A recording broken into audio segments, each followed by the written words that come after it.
courage si vous partez au boulot. Il est 7h moins le quart. Thomas Schnell. On jette un œil à la revue de presse internationale. Tout d'abord au Brésil avec Jean-Claude Gérès. Bonjour Jean-Claude. Bonjour. De quoi parlent les médias brésiliens ? De la signature par le président Lula d'un décret prévoyant des actions pour faire face aux droits de douane américains qui ont augmenté de 50%.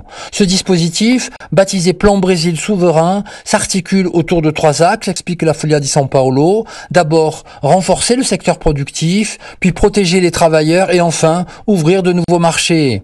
La mesure, détaille le quotidien économique Valor, prévoit une ligne de crédit de 4,75 milliards d'euros et un programme d'achat par le gouvernement de produits agro-industriels. Agência Brasil évoque également la mobilisation de 700 millions d'euros de crédits aux petits et moyens exportateurs. Lors de l'annonce, raconte le site G1, le président Lula a rappelé qu'il continue à solliciter ses alliés des BRICS comme la Chine, la Russie et l'Inde pour développer des alternatives commerciales. Nous partons maintenant au Maroc. Retrouver Alexandre Blanc. De quoi parlent les journaux marocains, Alexandre ? De la baisse du chômage, 38 000 chômeurs en moins au deuxième trimestre 2025, titre l'Observateur du Maroc et de l'Afrique, pour un nombre total de demandeurs d'emploi qui passe donc sous la barre des 1,6 million.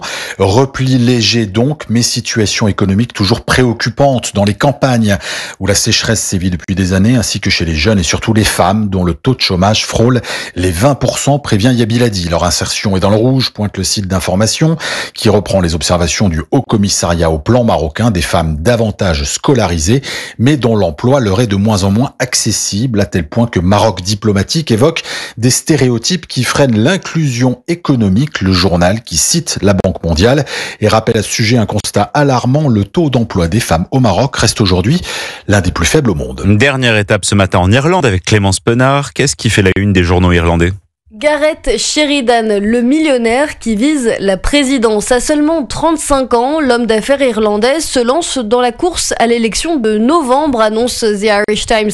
Fondateur de Nutriband, entreprise pharmaceutique cotée au Nasdaq aux États-Unis, Sheridan a inventé un patch innovant conçu pour limiter les abus dentalgiques comme le fentanyl, rappelle The Independent.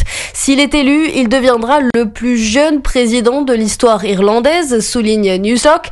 Face à lui, l'ex-star controversé des arts martiaux mixtes Conor McGregor ou encore Michael Flatley, danseur retraité, star de Riverdance, qui ont eux aussi annoncé leur candidature à la présidentielle. Les informations et la revue de presse de tous nos correspondants internationaux européens. Dans un